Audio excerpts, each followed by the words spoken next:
গোপালের ঘরের পিছনে তাদের কলা বাগানে দুকাদি মর্তমান কলা বেশ পুষ্ট হয়ে উঠেছে।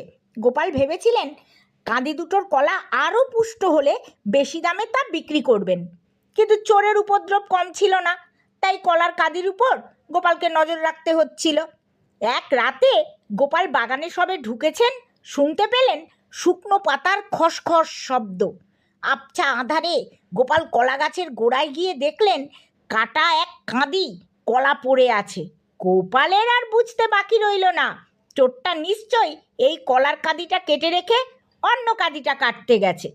আর কাল বিলম্ব না করে গোপাল চেঁচিয়ে উঠলেন, কে এই কলার কাঁদি কেটে রেখে চলে গেছে?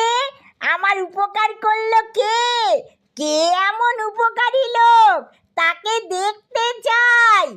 কথা শুনে চোর বুঝে গেল কলা বাগানের মালিক হাজির হয়েছে। সে আর অন্য কাঁদি কাটার সুযোগ পেলে না, তাড়াতাড়ি পালিয়ে বাঁচল। তখন গোপাল সে কাঁদিটাও কেটে ফেললেন, তারপর দু কাঁদি কলা নিয়ে ঘরে ফিরলেন।